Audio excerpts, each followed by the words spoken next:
What we're very excited about is our second company and the two guests from that company. We are thrilled to welcome James and Paris Williams from Next Level Financial. James and Paris, welcome to the studio. Thank you. Thank you for having us. Thank you. Glad to be here. All right, let's get the first thing out of the way. James and Paris Williams, you guys are married. We are. Yes. So you married, and you are both co-founders and CEO and CFO of Next Level Financial. What does Next Level Financial do? We are a fractional CFO company. And so a lot of people are like, what does that mean? Well, it just means we come in as the part-time CFO, helping and supporting small businesses with their finances. Now, we are Gwinnett Business Radio, and a lot of our listeners are business owners, business leaders. And I think if you kind of got them in the corner during a networking event and you started talking about CFO, I think a lot of people would go, I know it's incredibly important and I know it's got to do with financial stuff, chief financial officer, but then you go, so what does that mean? And I'm not really sure. So for those people who aren't willing to acknowledge that they may not know exactly everything, kind of break down a fractional CFO and the main key responsibilities. Can you break it down into 3 or 4 bullet points? Yeah. So fractional CFO is sits in the lead finance seat in an organization. And what we do is we look over the finances. So we're focusing on cash management. We're ensuring that the profitability of the company is in place. We're looking at other key financial metrics just to make sure that the business is operating to its capacity. And I'm guessing one of the ways that makes you guys a little more unique or a little more different is there's CFO work that they're just checking the boxes and doing the work. Is there something unique about maybe you guys are going a step above and kind of helping with some consultation? Talk about that. Yeah, so one of the things that we do that is a little bit unique for our space is, as you were talking, a lot of people, when they hear CFO or they hear finance person, they say, oh, you're about, you're going to cut expenses and you're going to be on me about my budget and, all that. You're going to yell at me, James. Right, exactly. And some of that's true. He doesn't yell. Okay. No, I whisper. Do you hear that voice? Yes. A soft but strong voice. Yeah. But one of our unique focuses, what we call our core 4. And one of those key pillars relates to revenue optimization. So, one of the unique things that we do is we're not focused just on cost, but we're focused on also helping to grow the business from a revenue perspective. And when you think about revenue, there's two components of that, right? There's price and then there's volume, right? So we work with our clients on pipeline, helping them to optimize and build the pipeline. We also help on pricing. So what's an appropriate price? How do we optimize it? When do we need to increase it? When do we need to decrease it? And what products and services do we need to focus on in order to help grow the business? So we get into that. We have a sort of consistent methodology that we employ in order to help our clients with that. I'm thinking, just as an example, a doctor goes to medical school and he gets his certificate, his degree, and then he goes and he works and he has to be at the hospital for years and years, and then you finally get your residency, and guess what? Now I'm gonna start my own business and I haven't the slightest idea how to manage money. Mm-hmm. I brought a lady in to be my receptionist. I have a couple of nurses to help make sure but I don't financially have the background. Is that where you come in? Is that like one of many different areas that they rent the financial tools that you have, which include budgeting, taxes, how to avoid paying more, or all the other things that in a very complicated financial world, you come in and you step in and get to say, I'm going to help you as best as I can. I'm here to assist you to run your business better. Is that you both have smiles on your faces as if I get it? You totally get it. Yeah, can we bring you along with us on networking events? That would be wonderful. Pretty simple. Just don't make me talk, right? He's a fractional networker. Yeah.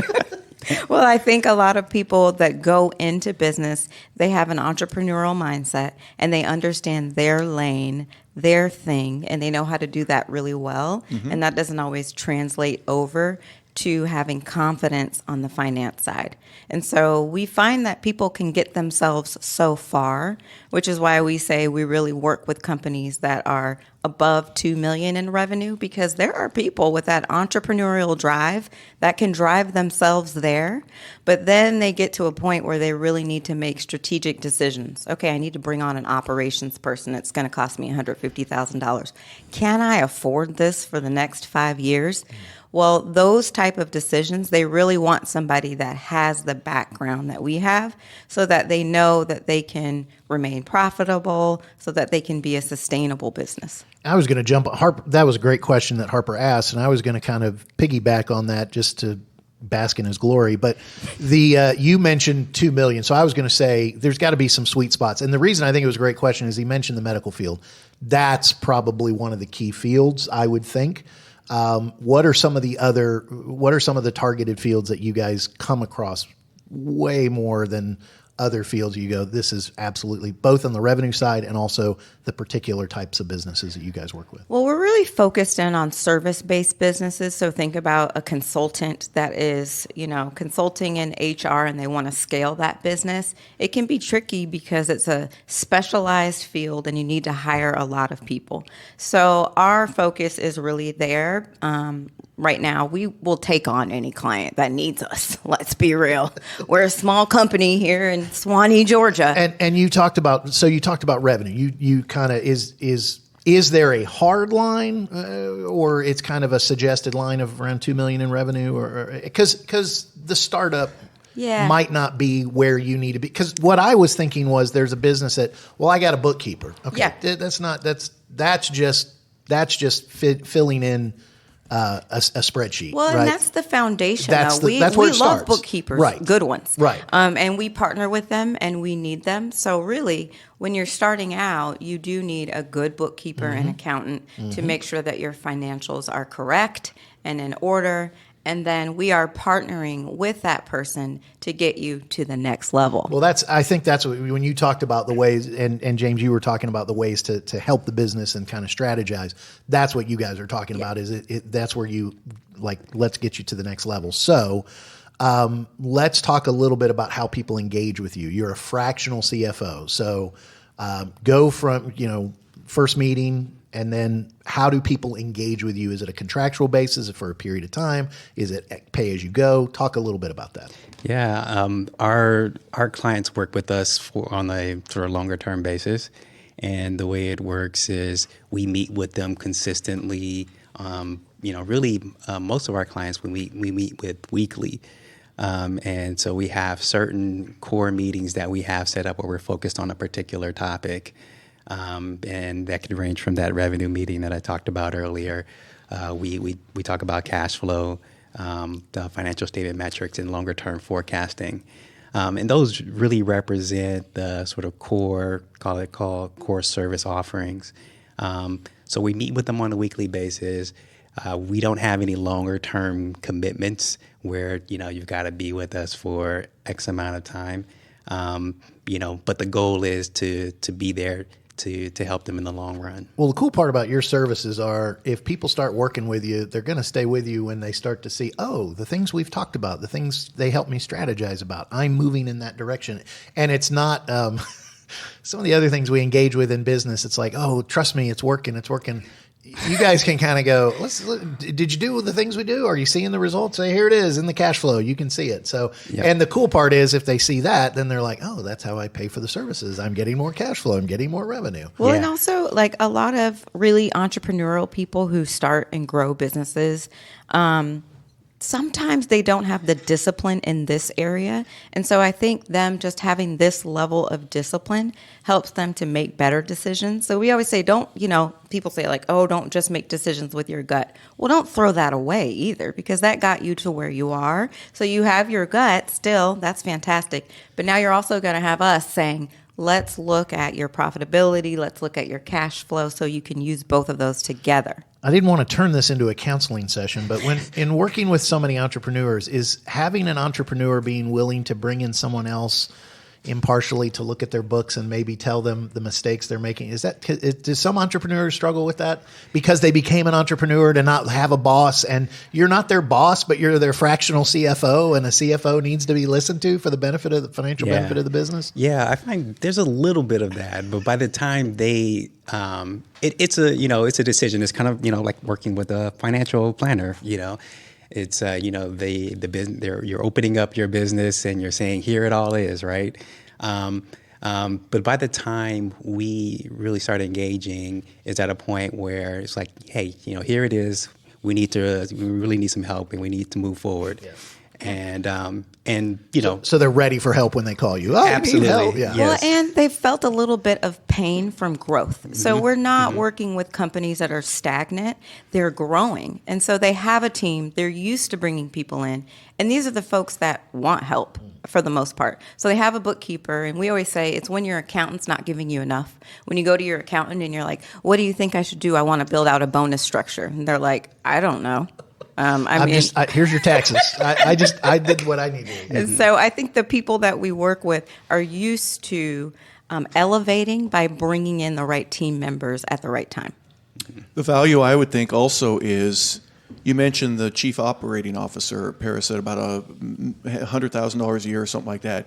You wouldn't be as much as that per cost, but the neat niche for you is that I can do a little here with ABC company and XYZ company and all the others in between that don't have a financial office. They don't want to make that big commitment, but they're getting close to it. Have you had anybody that said, I want you full-time? Yeah. Oh, yeah. So what's funny is I'm kind of James's, I don't want to say boss, but you're his CEO. Financial consultant, aren't you? Yeah, we are partners. We are co-founders. Okay, yeah, yes. right. He started the company, and I came in. We won't get into percentages, but we do have folks that do want to hire him because he works with the clients on the finance side, and they will message me about this, and I'm like, no, he is not for hire. Yeah. He used to work, in finance, in private equity. He had lots of different jobs in finance, but now he works at Next Level Financial, and you can hire him. They can't afford him full time. 100%. Yeah.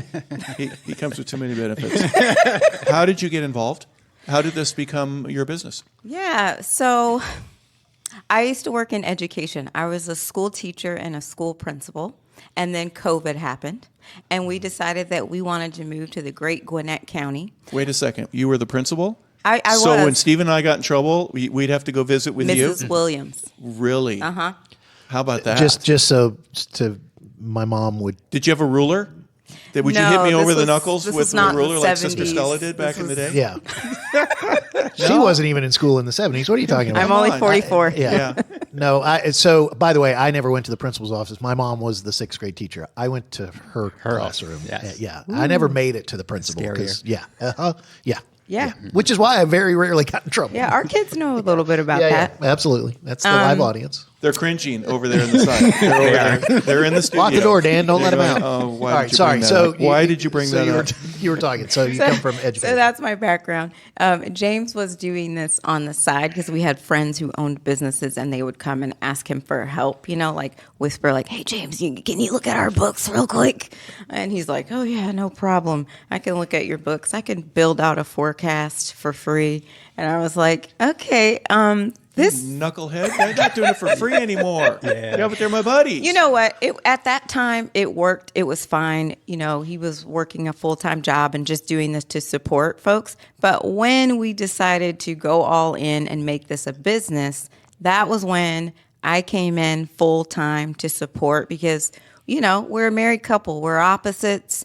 James is quiet. James is cool, calm, and collected, the most strategic, disciplined and methodical person I know. And I'm like, let's go on a radio show and talk about our business. So that's the part of the business that I love and enjoy. And I get to bring in a lot of the skills and things that I learned working in school leadership. So when I came in 2022, I just kind of took over.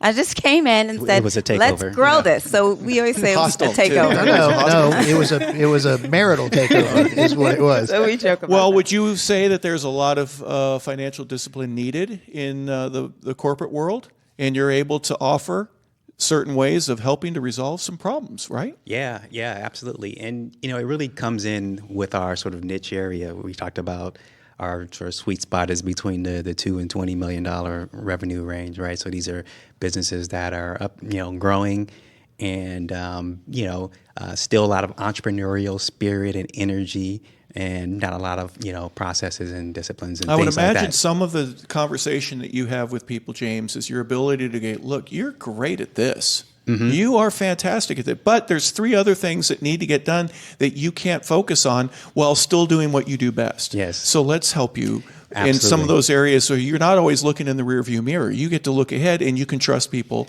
that are going to help you grow and do so in a manner that you feel comfortable with. Is that fair? Yeah, that is absolutely. Can you please come to some networking events with me? That's twice he's asked you, Harper. You need to put a contract together and run it by them. And then you need to get some next level. I get it. Yeah.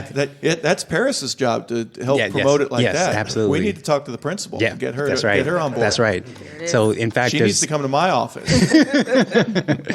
I'm sorry, I interrupted you though. Please go ahead. So in fact, we had, just reminds me of one of the clients that we had that we started working with, took over the company, became the CEO, and lots of things going on and happening in the company that he had to pick up and to learn. And there wasn't anyone that was sitting in the financial leadership seat. And so he's looking to the accounting department for certain questions, certain answers, to answer questions, and he wasn't getting what he needs. So he started to sort of do some of these things on his own, right? And what that did, it was take him away from sort of the more strategic, doing the things that he does best in terms of building the business. And so we had an opportunity to really jump in right away and add value because the need was already there. Everything was primed and ready to go. He just needed to divert his attention back to what he does best in building the company while we do what we do. And real quick, one follow-up. You're not there to fire everybody. Absolutely. That's another thing is that I'm going to lose my job if James no. or Paris come in to see. You're just trying to help everybody be a little more efficient or a lot more efficient. Yep. Fair enough? Yeah. I mean, you're not coming into the business with an axe. Yep, absolutely. So we would come in and, the accounting department, we work with them, we help them to become more efficient, and then we work with the other members of the team, the head of sales, the head of operations, and the goal is to make everyone better. And so we can bring a little bit more sort of analytical rigor to what we're doing and a little bit more, some more processes in place to help the business to scale. Paris, I'm going to allow you as the CEO, before we do the how do people get in touch with you, I'm going to allow the CEO to kind of have the last word. Oh, so great. I'm doing that strictly to get brownie points with you. Yes.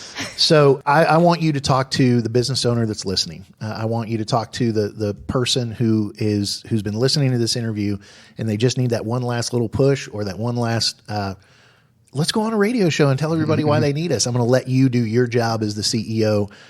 Who needs to call you and what are their pain points or what are their things that what are the main things that you can point to that they can go, yep, I need to set an appointment and talk to them. Yeah, we already talked about this entrepreneurial spirit, this person that has grown their, let's say, marketing firm to a certain point. They have a team of 5+ employees.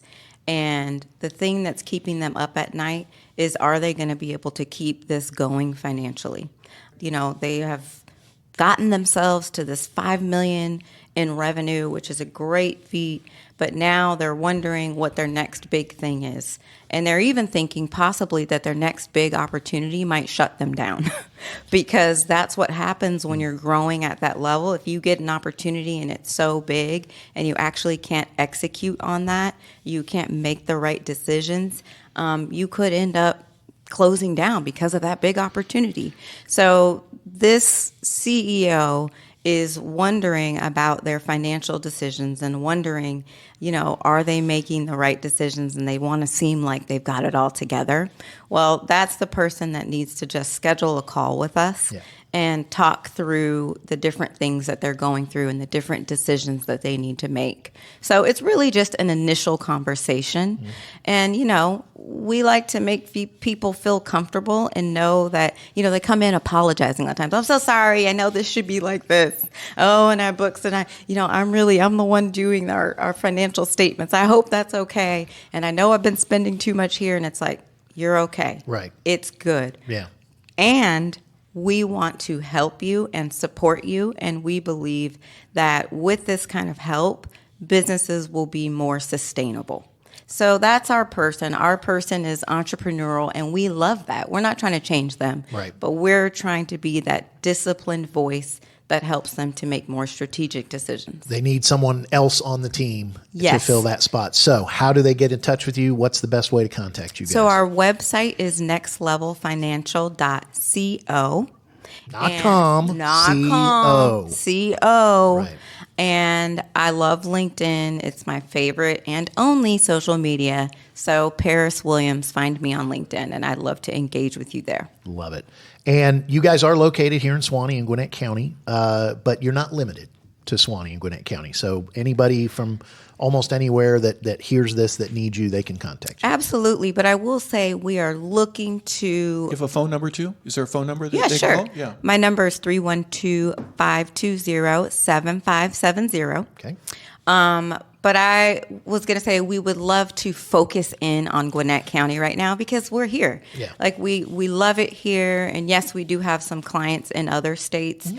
but we're really trying to grow locally. So because part of this story came out of the COVID, I like that there's a little bit of a doubling down of, listen, we'll help anyone anywhere, but we really like sitting across the table. We really like being in the office with those people. So.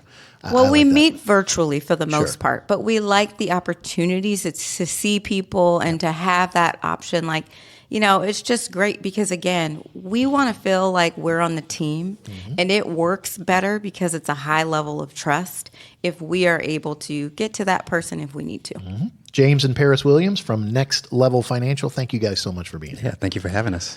Harper, before we close the show, I want to remind all of our listeners that Gwinnett Business Radio is brought to us by Regions Bank. They are here to help your business's financial future stay on track. Regions Commercial Banking has a team of experienced bankers in Gwinnett who can guide you in all areas of growth. Get the resources you need so every step can move you closer to your business goals. To learn more, visit regions.com/commercial-banking. Don't forget the dash. Regions Bank. Member. Wow, that was fast. FDIC. And then my little sheet says .5. I don't know what that is, but I think it's just member FDIC. Harper, we had a great show. And do you know why we had a great show? Because we were disciplined and we didn't have to go see the principal. That's right. And we got out of the way and let the guests talk. That usually leads to a great show. What did you have to go see the principal for? Anything you can share on air? Recess was never over for me. And so when I was late coming back to class, I was all sweaty and I needed to get some water or do something, whatever. Where have you been, young man? Hey, you guys, this is not nice. All the principals are not like that, okay? No, the teacher would say, just raise their hand and shake their head and just point to the principal's office. I may or may not have spent 3 summers working at my school as a maintenance man, and in those 3 summers, learned how to pick all the locks, and found a shed that they stored all kinds of crap that I had no idea why our school was hoarding old toilets and desks. All schools have that shed. Yeah, all I know. With a rake. There's a rake. Because there's somebody who goes, we could use this again. So I may or may not have helped a group of students spread about 75 toilets all throughout school property. And it's a shame you can't remember whether or not you did or didn't. Yeah, I think the statute of limitations is over and that school is closed, so I'm safe. How much toilet paper is missing from? Have you ever been guilty of? No, because that toilet paper in the school is so sandpapery and rough, man. But it looks great on a girl's tree outside her house. Speaking of that, you can go to First Key Homes and those have somebody. And those rolls are so big, it's hard to throw them. By the way, speaking Giant of discipline, spool of toilet speaking paper. of discipline, Mike has a new discipline. He has not come out of his cube yet. So should we keep talking? All we're going to do, like Kilroy, if we see just his forehead, I don't and his see eyes, steam coming if his off of the top of his nose head. gets but- above the all right. line. So I think it's time to go. One more time, I want to thank James and Paris Williams from Next Level Financial. I want to thank Alex Horowitz from First Key Homes. Harper, I want to thank you for helping put on a great show and asking great questions. I want to thank Dan, the producer, and I want to thank Mike for not coming out and cutting us off the air. Yet another week He we've has survived. scissors in his hands right now. He's going to cut the line. Cut the blue wire. All right. So for all those wonderful people, this is your slightly annoying host, Stephen Julian, saying we will catch you next time on Gwinnett Business Radio.